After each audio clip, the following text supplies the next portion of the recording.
The soup was still boiling when it left the bowl. It struck Sandra's chest like liquid fire, seeping through the black fabric of her uniform and scorching the skin beneath. The white apron offered no protection. Her cry tore through the exclusive restaurant, a raw, animal sound of agony that silenced the soft jazz playing overhead and stopped every fork midair. She collapsed against the marble floor, her hands frantically pulling at the steaming fabric as the heat continued to burn deeper, her vision blurring with tears she'd promised herself she'd never shed in public. And Jack Sterling was filming it. He loomed over her crumpled form, his phone angled perfectly to capture every second of her suffering. His grin stretched wide across his face, her eyes lit with the particular amusement of someone who'd never faced consequences for anything in his entire existence. That black Armani suit he wore cost more than Sandra's mother's chemotherapy treatments. The Patek Philippe on his wrist could have paid off the predatory loan threatening to evict her family from their apartment. And here he stood, documenting her pain like it was content for his private entertainment. "Maybe you'll think twice before breathing in my direction next time," he said, his voice dripping with mock concern as he zoomed in on her blistering skin. "You service people really need to learn your place. Stay small, stay quiet, stay invisible." The restaurant, an upscale establishment in the heart of the financial district, where a single appetizer cost a week of Sandra's wages, had become a tomb. The other servers pressed themselves against walls, eyes fixed on the imported tile floor, knowing that speaking up meant losing the jobs that kept their families fed. The wealthy diners suddenly discovered urgent messages on their phones, or fascinating details in the modern art hanging on exposed brick walls, performing the ancient ritual of the privileged, pretending they saw nothing. Because Jack Sterling was untouchable, the son of Malcolm Sterling, a trillionaire whose empire stretched from tech monopolies to pharmaceutical patents to private military contracts. A man whose lawyers had made assault charges disappear like smoke. A man whose wealth had long ago elevated his family beyond such tedious concepts as accountability or basic human decency. But at the corner table, something changed. A man in a charcoal suit set down his teacup with practiced precision. The motion was controlled, measured, the gesture of someone who had spent decades mastering the art of stillness before violence. Beside him, a massive black pit bull rose to its feet without a sound. No bark, no growl, just coiled muscle and predatory intelligence, its eyes locking onto Jack with the focus of something bred for war. The silver chain collar around its neck caught the ambient light like a promise. The man himself remained statue still, his face betraying nothing. But the intricate black tattoos crawling up his neck and disappearing beneath his collar seemed to pulse with their own dark energy. His hands, resting flat on the table, bore the faded scars of violence survived and violence delivered.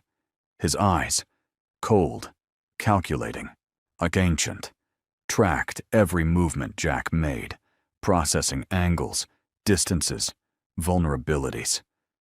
Kang Seo had seen enough, and Jack Sterling, who thought his father's billions made him invincible, who thought poverty made people disposable, who thought cruelty was his birthright, had just signed his own destruction. Subscribe to see how this unfolds and comment where you're watching from. I will love to say hello to you just to know how far our story is going. The silence shattered when Jack kicked Sandra's ankle as she tried to stand. She went down again, a sharp gasp escaping her lips as her burned chest hit the floor. The phone never stopped recording. "Did I say you could get up?" Jack's voice carried the casual authority of someone who'd been told yes his entire life. "I want a proper apology first. On your knees. Maybe then I'll consider not having you fired and blacklisted from every establishment in the city." He turned to address the frozen restaurant, playing to his invisible audience. "You all see this, right? This is what happens when the help forgets their station. My father owns half the commercial real estate in this district. One phone call and your father owns nothing." The voice cut through Jack's monologue like a blade through silk. It was quiet, almost conversational, but it carried a weight that made even the background music seem to lower in deference. Jack spun around, his phone finally dropping from Sandra's suffering to find the source. Kang Seo stood 15 feet away. He hadn't rushed over. He'd simply risen and walked with the unhurried gait of someone who controlled time itself. The pitbull moved with him, perfectly synchronized, a shadow given teeth and muscle. Up close, Kang Seo was even more imposing, not from height, though he had that, but from the absolute certainty radiating from his stillness. "Excuse me." Jack's confusion manifested as indignation. "Who the hell do you think you—" "Malcolm Sterling's empire," Kang Seo continued, his English flawless but touched with an accent that spoke of soul streets and blood-soaked alleys, "is built on shell corporations within shell corporations. 17 layers deep in some cases. Impressive. But the core, the foundation holding up all that pretend wealth?" He tilted his head slightly. "That belongs to creditors in Shanghai, silent partners in Moscow, and offshore accounts in the Cayman Islands that could be frozen with a single phone call." Jack's face went pale. You don't know what you're talking about." "Trust Fund 4471-B. The one you think is yours?" Kang Seo's eyes never blinked. "It's leveraged against your father's defense contracts. Those contracts are currently under federal review for overcharging. When, not if, when, the audit's complete, that fund evaporates. You're not royalty, child. You're a creditor's bargaining chip who hasn't read the fine print." The restaurant had become a vacuum. Even the kitchen had gone silent. Jack's hand trembled as he pointed at Kang Seo. "My father will destroy you for this. Do you have any idea who you're threatening?" "I'm not threatening anyone."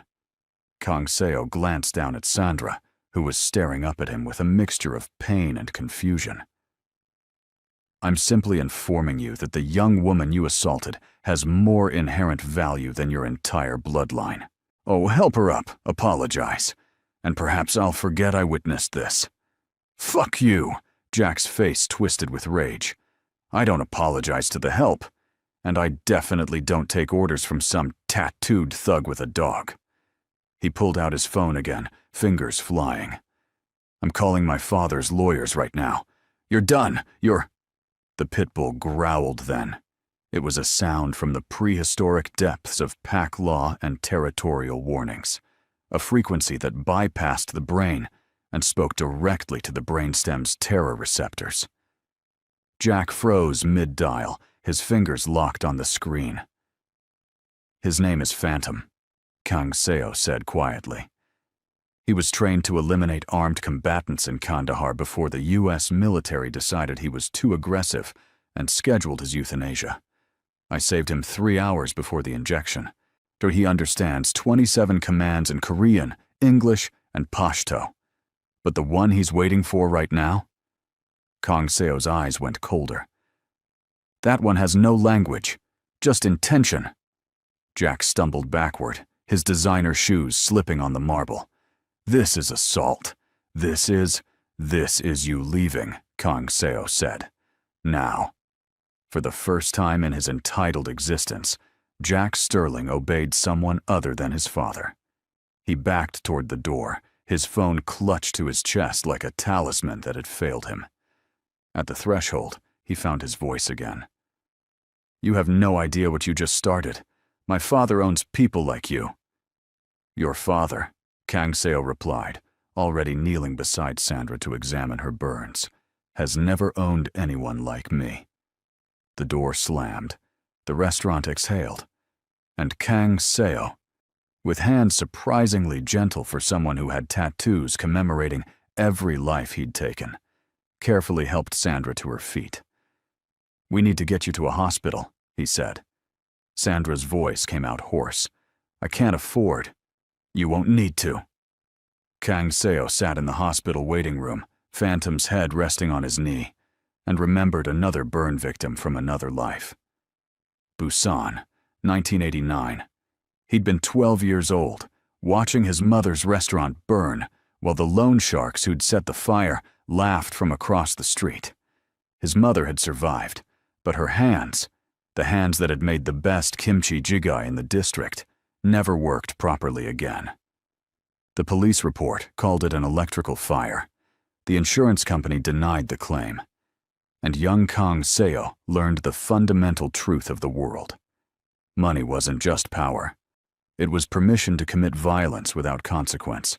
He'd joined the Korean Special Forces at 17, lying about his age. He was good at it. Too good.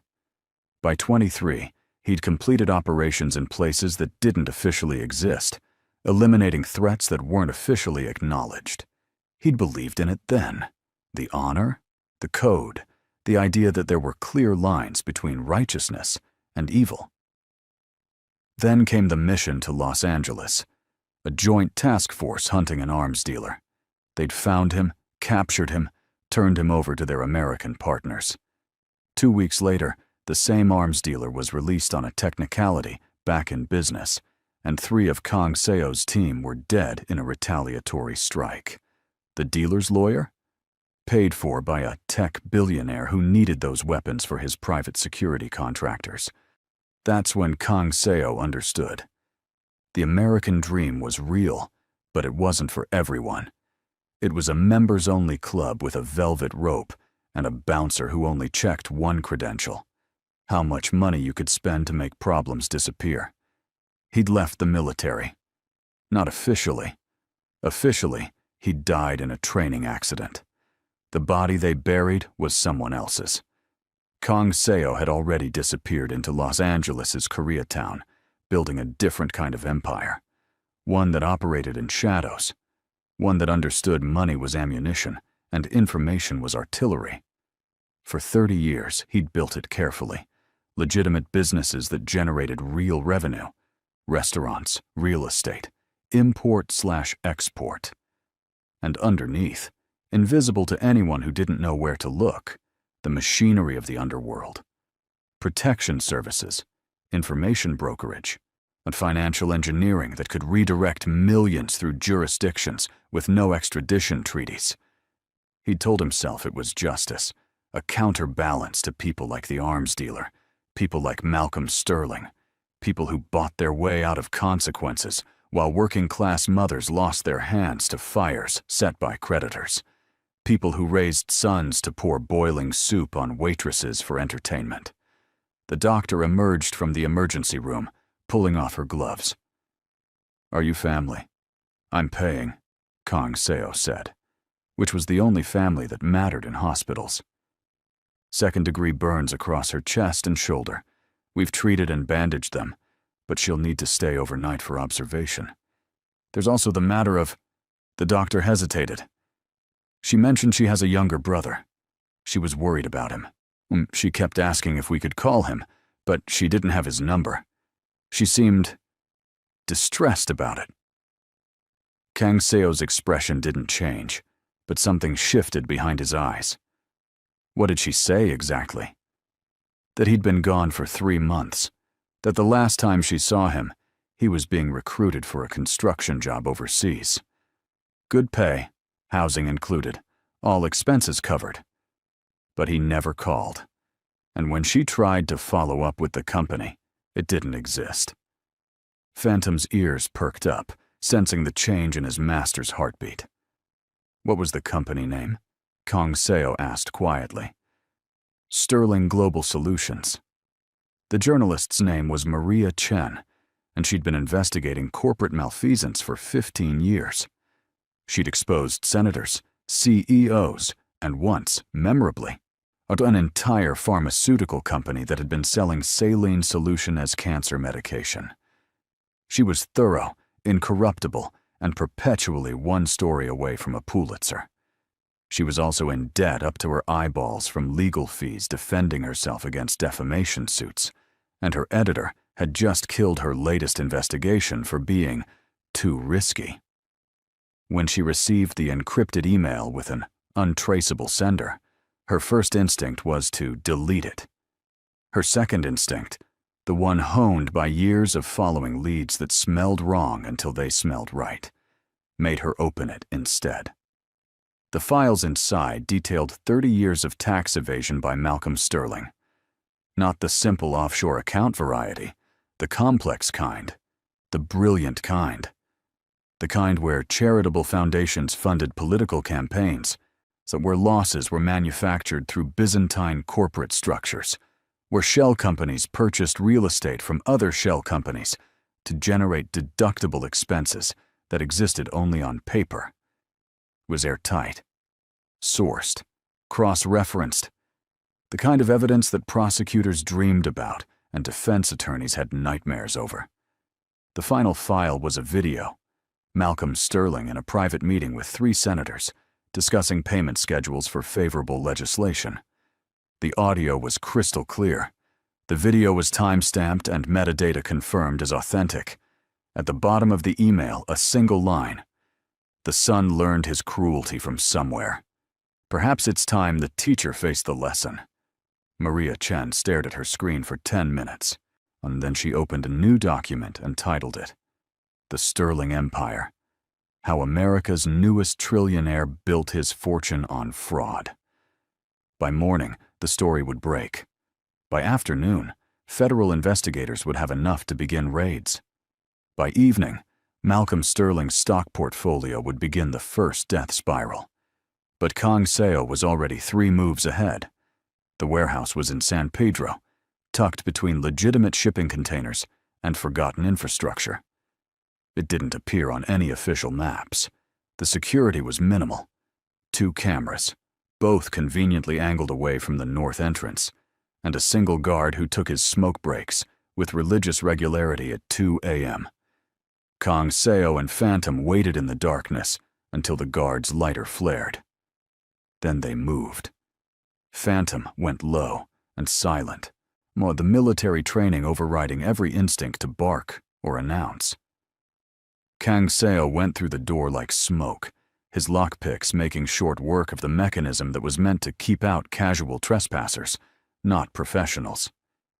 Inside, the warehouse was partitioned into sections.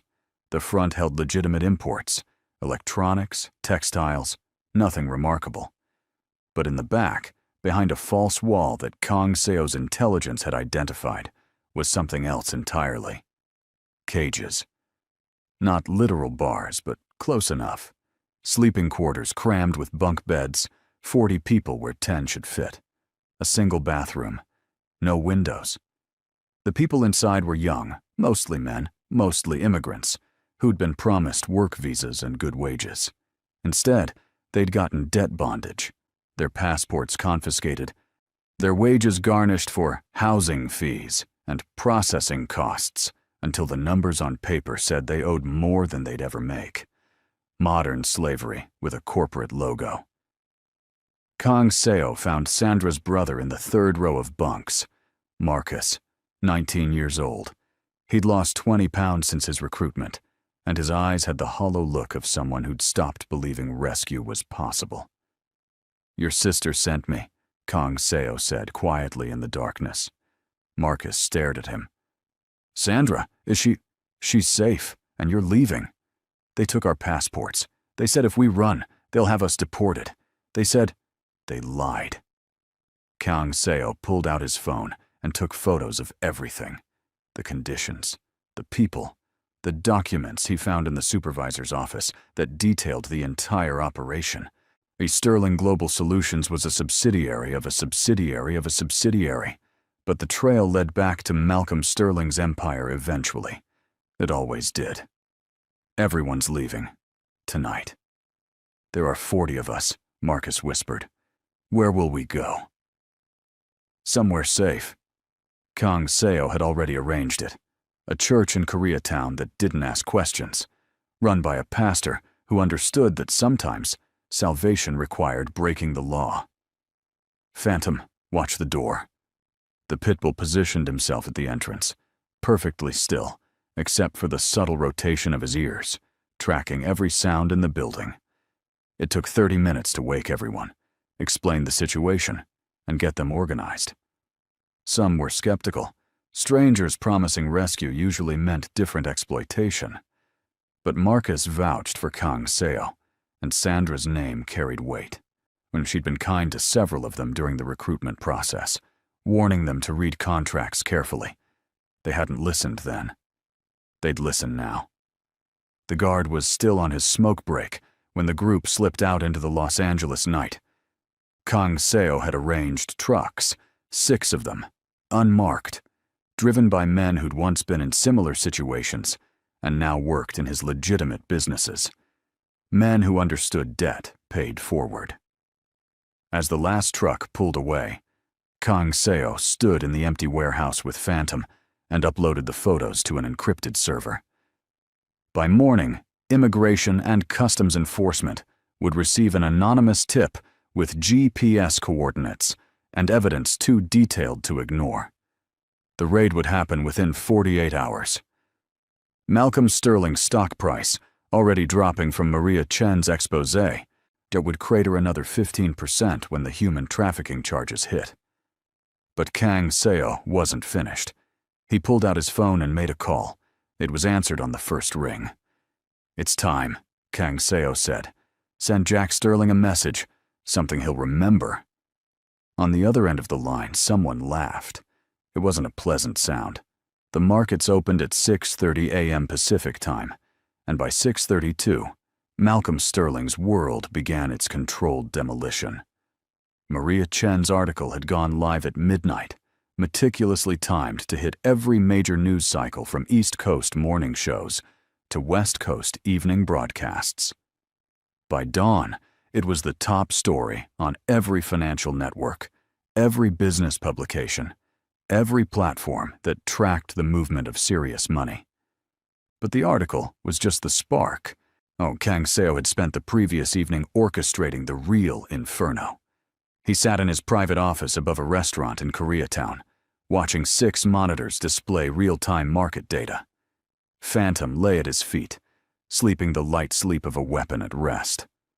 On the screens, Sterling Industries' stock price flickered and plunged like a birdshot mid-flight. The algorithm Kang Seo had commissioned from a former NSA cryptographer began executing its sequence. It wasn't illegal, technically. It was aggressive short-selling combined with strategic limit orders that created the appearance of mass institutional divestment.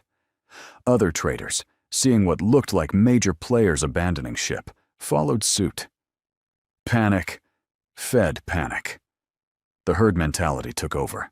Within 20 minutes, Sterling Industries had lost 8% of its value. Then the human trafficking story broke. ICE had raided the San Pedro warehouse at dawn, finding it empty of workers, but full of evidence. The photos Kang Seo had taken were already in the hands of prosecutors. The connection to Sterling Global Solutions was established within hours by journalists who smelled blood in the water. The stock dropped another 7%. Kang Seo made 3 phone calls. The first was to a venture capital firm in Singapore that held significant Sterling Industries bonds. He provided them with information about upcoming EPA violations at Sterling's chemical plants, information that was accurate because Kang Seo had paid the inspectors not to warn Sterling in advance. The bonds were dumped within the hour, and the second call went to a pension fund manager in Oslo who'd been trying to divest from problematic companies but lacked the ammunition to justify it to his board. Kang Seo provided that ammunition in the form of documents showing Sterling's defense contracts included weapons sold to regimes currently under international sanctions. The pension fund issued a public statement of divestment by lunch.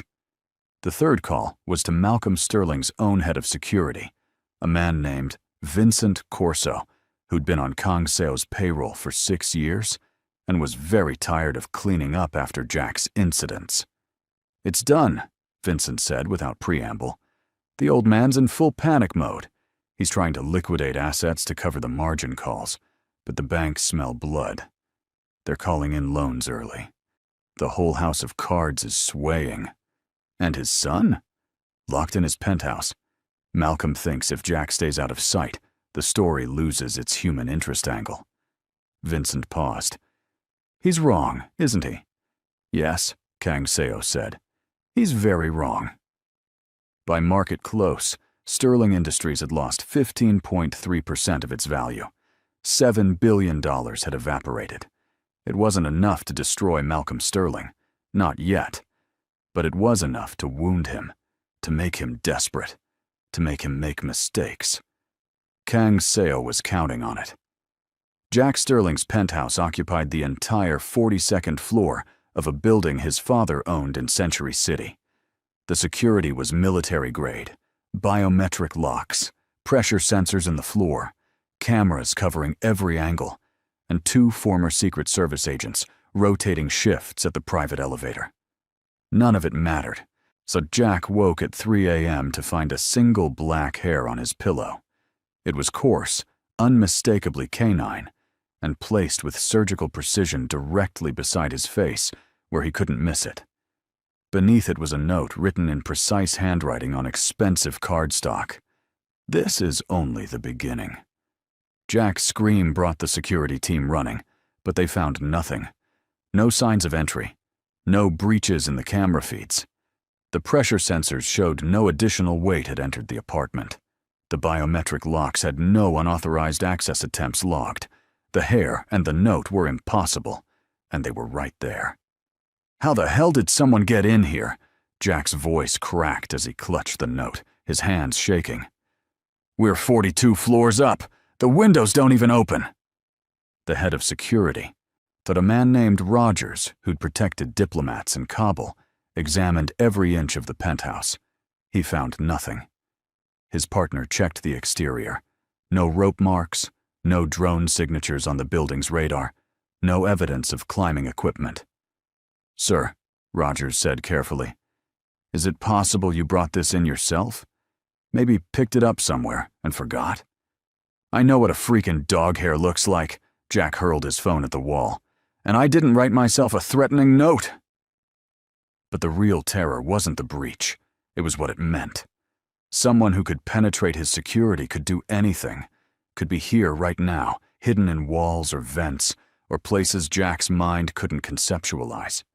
Could be waiting for the moment when the guards left and Jack was alone and vulnerable.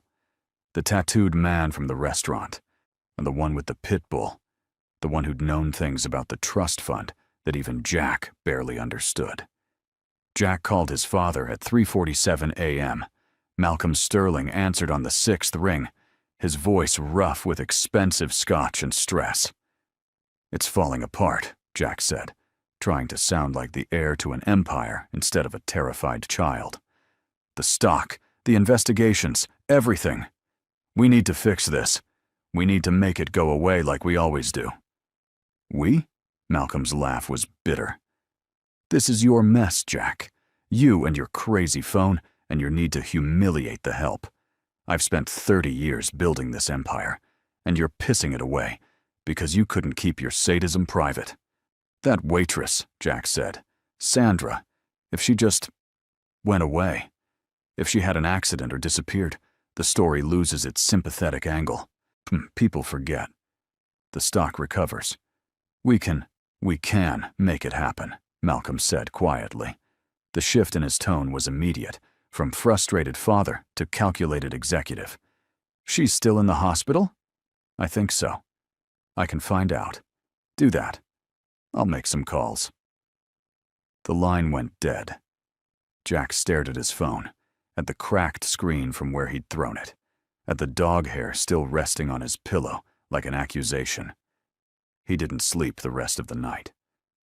Sandra woke at 4 a.m. to a nurse she'd never seen before, checking her IV.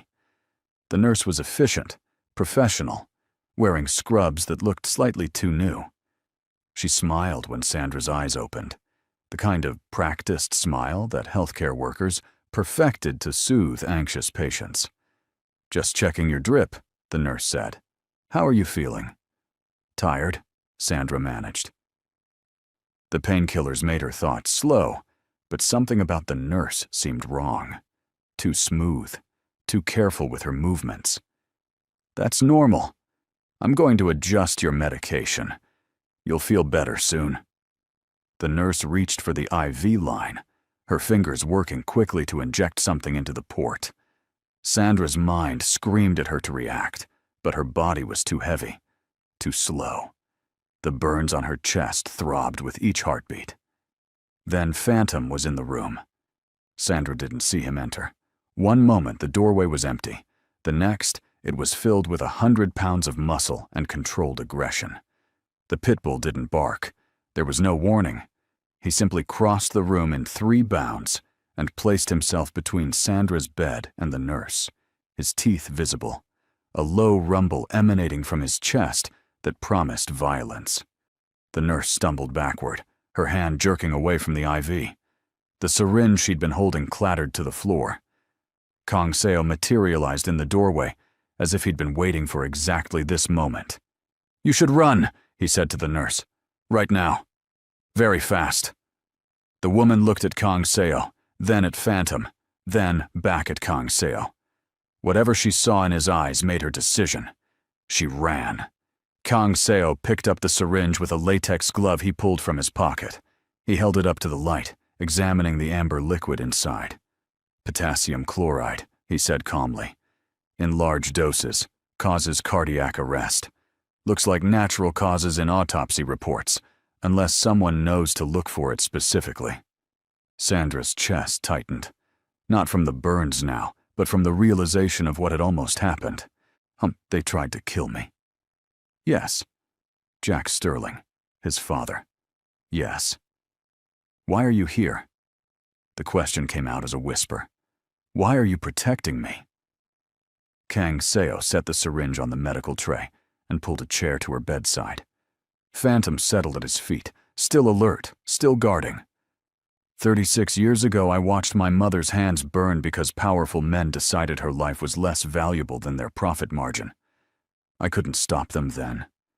I was 12 and powerless. His eyes met hers. I'm not powerless anymore. What are you going to do? What I should have done at the restaurant. Kang Seo stood, his movements deliberate. I'm going to finish this. He pulled out his phone and made a single call. When someone answered, he spoke 3 words in Korean. Sandra didn't understand the language, but she understood the tone. It was the voice of a man who just declared war. Within the hour, 2 things happened simultaneously. The first was that Sandra was transferred to a private facility in Koreatown, protected by men who treated Kang Seo like a general, and Phantom like a weapon of mass destruction. The second was that Jack Sterling vanished from his 42nd floor penthouse, despite 2 armed guards and a security system that was supposed to be impenetrable. Jack woke in darkness to the smell of oil and concrete, and something organic decomposing in corners his eyes couldn't see. His head throbbed where something had struck him. He didn't remember what. The last thing he recalled was stepping out of the shower in his penthouse, reaching for a towel, and then nothing. Now he was here. Wherever here was, his hands were zip-tied to a metal chair. His feet were bound. He was still wearing the expensive silk boxer shorts he'd gone to bed in, but nothing else. The concrete floor was cold against his bare feet. A light clicked on above him, industrial and harsh. Jack squinted against it, trying to see beyond the circle of illumination. He could make out shapes, stacked pallets, a forklift in one corner, high ceiling crisscrossed with pipes and ventilation. A warehouse. He was in a freaking warehouse. "Help!" His voice echoed off metal walls. "Someone help me! I'm Jack Sterling. My father will pay anything. Just let me go and—" "Your father," a voice said from the darkness, "is currently learning that his personal attorney has been providing federal investigators with documents for the past 6 months in exchange for immunity." Kang Seo stepped into the light. Saw he was dressed the same as always. Perfect charcoal suit, impeccable despite the industrial setting. Phantom walked beside him, silent as death. Jack's bladder nearly let go. You did this. You've been doing all of this. Yes. Why? What did we ever do to you? Kang Seo pulled up a second chair and sat facing Jack, their knees almost touching. When he spoke, his voice was quiet, almost gentle. You poured boiling soup on a woman who was working 3 jobs to pay for her mother's cancer treatment. You filmed her suffering for entertainment. You exist in a world where money has made you believe that other people's pain doesn't matter. She's just a waitress, Jack's voice broke. She's nobody, and you're destroying my father's empire, kidnapping me, ruining everything for some nobody who… The slap came so fast Jack didn't see it. Now his head snapped to the side, his cheek blooming red. When he looked back, Kang Seo's expression hadn't changed. He'd struck Jack the way someone swats a mosquito, efficiently, without emotion. Let me tell you a story, Kang Seo said. When I was in the Korean Special Forces, we had a motto. First, do no harm to those who cannot defend themselves. It was borrowed from medicine, but it applied. We weren't executioners. We were protectors. He leaned back slightly. Then I came to America and learned that your country's motto is different. Here, it's, do whatever you can afford to get away with. Your father embodies that. You are its purest expression. So what? Jack was crying now, tears and snot running down his face. You're going to kill me? That makes you better. I'm not going to kill you. Kang Seo stood and walked to the edge of the light. When he returned, he was carrying a laptop and a document folder. I'm going to give you a choice. He opened the laptop, turned it to face Jack. On the screen was a video cued to play. Malcolm Sterling in a private meeting, discussing bribes in explicit detail. Another video showed the San Pedro warehouse conditions. Another showed offshore accounts being funded through charitable donations. There were dozens of files. Your father's empire is built on exploitation, fraud, and casual cruelty, Kang Seo said. These documents prove it. Federal investigators want this evidence, but it's locked behind attorney-client privilege and corporate protections. They can't touch it. He opened the folder, revealing a sworn affidavit with blank spaces for a signature. Unless someone inside the family testifies, someone like a son who's seen everything, someone whose testimony carries weight. Jack stared at the affidavit. You want me to destroy my own father? I want you to choose. Kang Seo's voice was steady. In that restaurant, you chose to hurt someone because you could. Because your father's money made you think there were no consequences. Now, you get to choose again. Testify against the system that created you, or be consumed by it when federal investigators realize you signed off on corporate documents authorizing half of these crimes. I never signed. You did.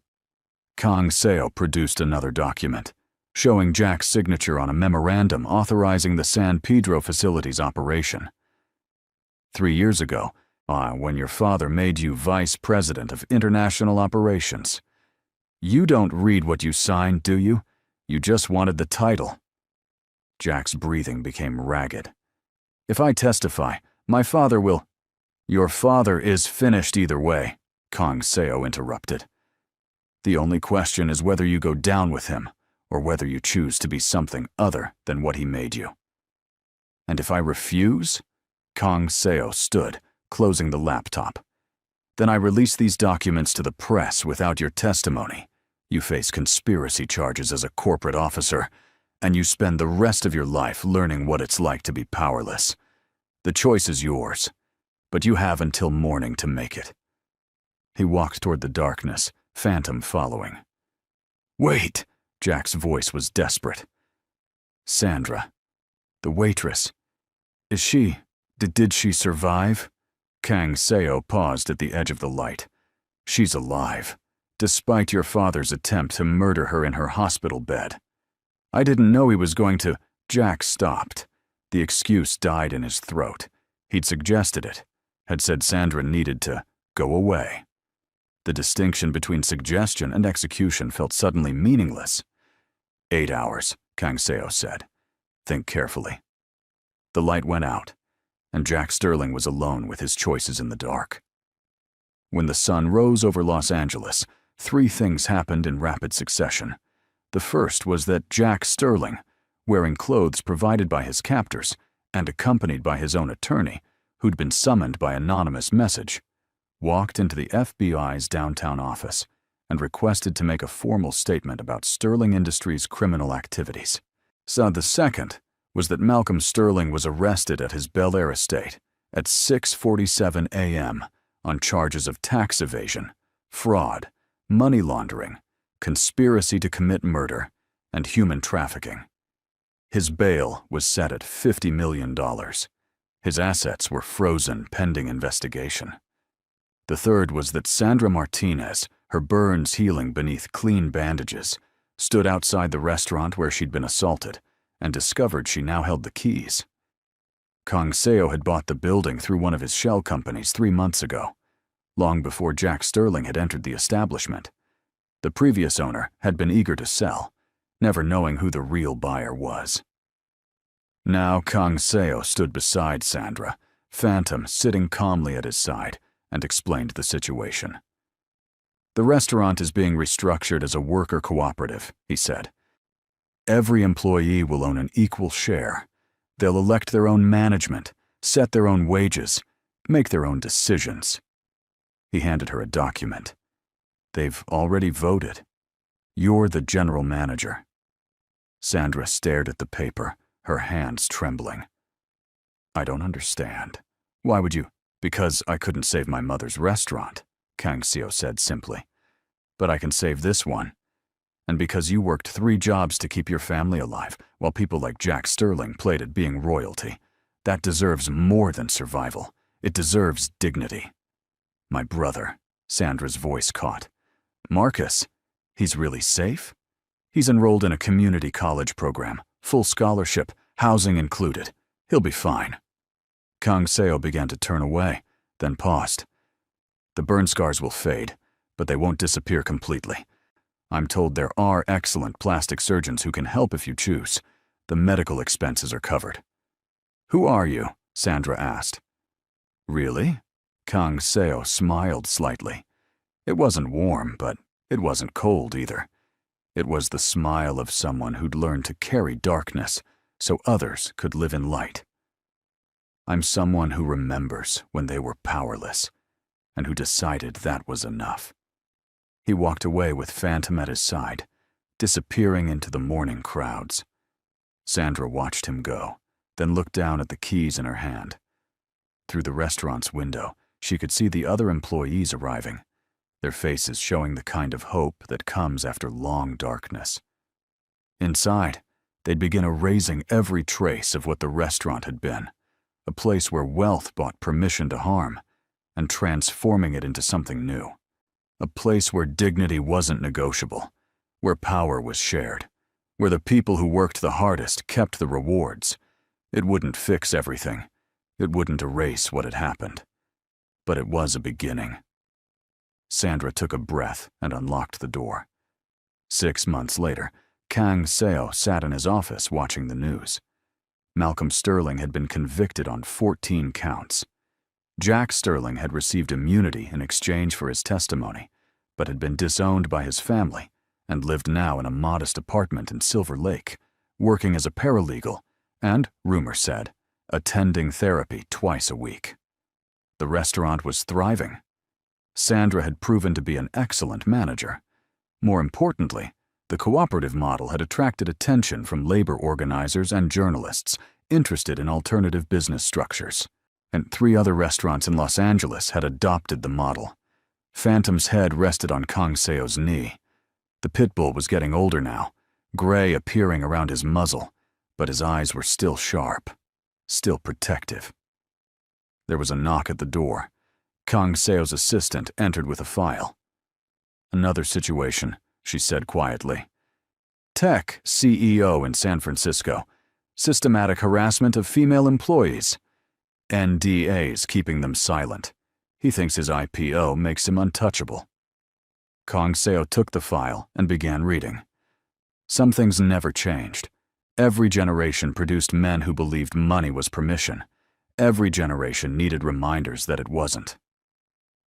Begin preliminary research, he said, and find out if he has any restaurants he frequents. The assistant smiled slightly and left. Phantom looked up at his master, waiting. Not yet, Kong Seo said, scratching behind the dog's ears. But soon. Outside, Los Angeles continued its eternal dance between light and shadow, between people who took and people who gave, between cruelty and justice. And in the spaces between, in the forgotten corners and overlooked moments, someone watched. Someone remembered. Someone kept the balance. Someone made sure that every action eventually had its consequence. If you enjoyed this story, leave a comment telling us the part you loved the most and tell us where you are watching from. I will love to say hello to you, just to know how far our story has traveled.